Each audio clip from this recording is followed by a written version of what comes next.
दोस्तों, क्या आपने कभी सोचा है कि अगर होम लोन चुका नहीं पाए तो आगे क्या होता है? क्या बैंक सीधे घर छीन लेता है? क्या सेटलमेंट का कोई तरीका है? इस वीडियो में हम इसी सच को समझने वाले हैं। मान लीजिए आपने 30 साल के लिए होम लोन लिया, लेकिन अब जब 30 साल पूरे हो चुके हैं तो बैंक कहेगा कि सारा बकाया पैसा चुकाओ। अगर आप नहीं चुका पाते हैं तो क्या होगा? बैंक के पास सिक्योरिटी के तौर पर आपका घर तो है ही, तो आज नहीं तो कल बैंक किसी भी तरह अपने पैसे निकाल ही लेगा। बैंक को गधा नहीं बनाया जा सकता, ये एक कड़वी सच्चाई है। होम लोन के मामले में सेटलमेंट ज़रूरी होती है, लेकिन ज़्यादातर मामलों में सिर्फ ब्याज माफ़ किया जाता है। मूलधन को माफ़ करने के मामले बहुत कम होते हैं। अगर लोन लेने वाला इंसान इस दुनिया में ही नहीं रहा तब बैंक लोन का कुछ हिस्सा माफ़ कर सकता है, लेकिन तब भी पूरे लोन की छूट नहीं मिलती। अब आते हैं व्हीकल लोन पर। मान लीजिए आपने कार लोन लिया और 90 दिनों तक भुगतान नहीं किया, तब बैंक इसे एनपीए घोषित करेगा। इसके बाद भी बैंक 180 दिन तक सिर्फ फॉलोअप करता है। कोर्ट से परमिशन लेकर बैंक गाड़ी सीज कर सकता है। फिर ये गाड़ी बैंक के यार्ड में खड़ी कर दी जाती है और ओपन मार्केट में बेची जाती है। मान लीजिए गाड़ी 10 लाख की थी और 5 लाख में बिकी, तब भी बैंक आपको अप्रोच करेगा और कहेगा कि बाकी के 5 लाख भी दो। लेकिन यहाँ एक खेल होता है। अगर आपने गाड़ी सरेंडर कर दी तो कोर्ट के अनुसार आपकी सेटलमेंट हो चुकी मानी जाएगी। फिर बैंक ज़्यादा दबाव नहीं बना सकता। अब अगर हम अलग अलग राज्यों की बात करें तो हर जगह रिकवरी की कंडीशन भी अलग अलग होती है। जैसे यूपी में कोर्ट से रिकवरी के लिए परमिशन मिलना बहुत मुश्किल होता है। वहीं एमपी और राजस्थान में रिकवरी सिस्टम काफ़ी मजबूत है। इन राज्यों में कोर्ट की मंजूरी जल्दी मिल जाती है और लोग लोन के केस तेज़ी से सुलझाए जाते हैं। इसलिए एमपी और राजस्थान में रिकवरी रिपोर्ट हमेशा टॉप पर रहती है। अब बात करते हैं गोल्ड लोन की। ये एक अलग ही मामला होता है। इसमें सेटलमेंट जैसी कोई चीज़ नहीं होती। जब आप बैंक में अपना सोना गिरवी रखते हैं तो बैंक आपको इसकी कुल मार्केट वैल्यू का सिर्फ 55 से 60% लोन देता है। अगर आपने लोन चुकाने में डिफ़ॉल्ट किया तो बैंक 90 दिन तक आपको फॉलोअप करता रहेगा। लेकिन आरबीआई ने ये नियम बना रखा है कि अगर 90 दिन के अंदर पेमेंट नहीं हुआ तो बैंक सोना बेच सकता है। फिर भी बैंक जल्दी नहीं बेचता, क्योंकि इसे पता होता है कि गोल्ड इमोशनल एसेट है। कई बार बैंक 180 या 270 दिन भी इंतज़ार करता रहता है ताकि ग्राहक खुद भुगतान कर दे। लेकिन अगर ज़्यादा वक्त बीत गया तो बैंक सोने की नीलामी कर देता है। अगर सोना ज़्यादा कीमत में बिकता है तो बैंक बचे हुए पैसे ग्राहक को लौटा देता है। अब आते हैं किसान क्रेडिट कार्ड यानी केसीसी पर। यह बहुत सेंसिटिव लोन कैटेगरी है। भारत में ज़मीन सिर्फ एक प्रॉपर्टी नहीं बल्कि सम्मान और पहचान की निशानी होती है। इसलिए अगर कोई किसान लोन नहीं चुका पाता तो बैंक उसके खेत में जाकर सीधे रिकवरी नहीं कर सकता। गांव में बैंक अधिकारी जाकर रिकवरी मांगे तो लोग उसे भगा देते हैं। कई बार तो स्थिति और भी गंभीर हो जाती है। सरकारें भी किसानों के पक्ष में ही फैसले लेती हैं।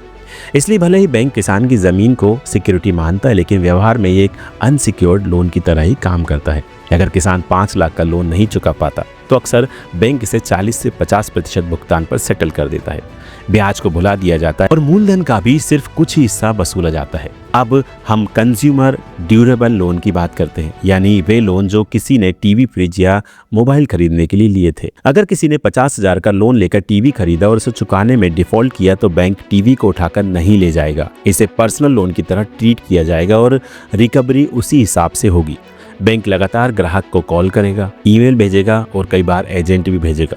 लेकिन ये एक बड़ा मामला नहीं होता, क्योंकि आमतौर पर ऐसे लोन छोटी रकम के होते हैं। जब कोई लोन डिफ़ॉल्ट हो जाता है तो बैंक सबसे पहले आपको बार बार कॉल करता है। ये एक सामान्य प्रोसेस है, लेकिन जब रिकवरी बढ़ जाती है तो बैंक रिकवरी एजेंट भेजना शुरू कर देता है। कई बार ये एजेंट इतनी बदतमीजी से पेश आते हैं कि ग्राहक मानसिक तनाव में आ जाता है। हालांकि आरबीआई के नियम कहते हैं कि बैंक का कोई भी अधिकारी या एजेंट ग्राहक को धमका नहीं सकता, बेइज्जती नहीं कर सकता और ना ही रात में कॉल कर सकता है। लेकिन फिर भी कई बार लोग इस गलत तरीके का शिकार हो जाते हैं।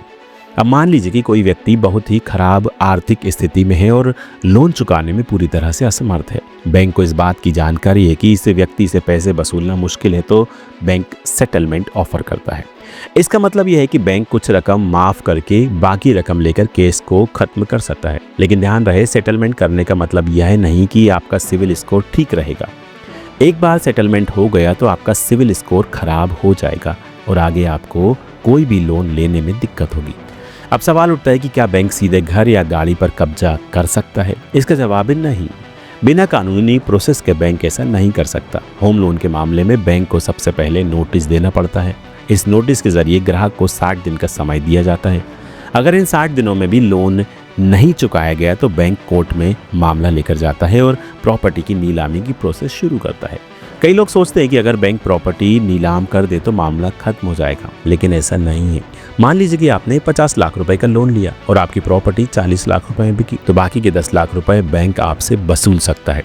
बैंक हमेशा अपने पूरे पैसे की वसूली करता है, चाहे ग्राहक की स्थिति कैसी भी हो। अब बात करते हैं रिकवरी एजेंट्स के डर से बचने के तरीके। अगर कोई बैंक एजेंट आपको परेशान कर रहा है तो सबसे पहले आप आरबीआई में शिकायत दर्ज कर सकते हैं। इसके अलावा बैंकिंग ओम्बड्समैन में भी आप शिकायत कर सकते हैं। अगर कोई एजेंट आपको धमकाता है तो आप उसके खिलाफ पुलिस में केस दर्ज कर सकते हैं। अब सवाल उठता है कि क्या कोई बैंक वाले घर आकर सामान उठाकर ले जा सकते हैं? इसका जवाब है नहीं। जब तक कोर्ट का आदेश ना हो बैंक वाले ऐसा नहीं कर सकते। कई मामलों में रिकवरी एजेंट गाड़ी जब्त कर लेते हैं, लेकिन ये गैर कानूनी है।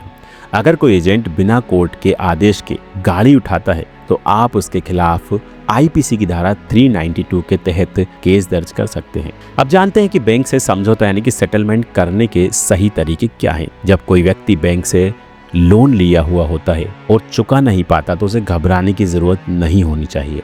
बैंक से सीधे बातचीत करें और अपनी आर्थिक कंडीशन को साफ साफ बताएं। कई बार बैंक ब्याज माफ करके सिर्फ मूलधन लेने के लिए तैयार हो जाता है, लेकिन इस प्रोसेस में आपको सावधानी बरतनी होगी, क्योंकि बैंक अगर आपकी सेटलमेंट एप्लीकेशन को विलफुल डिफॉल्टर के रूप में दर्ज कर देता है तो आपको भविष्य में किसी भी बैंक से लोन नहीं मिलेगा। आप जानते हैं कि अगर बैंक सेटलमेंट करने को तैयार नहीं है तो क्या करें? इस कंडीशन में आप डेट रिकवरी ट्रिब्यूनल यानी कि डीआरटी में जा सकते हैं।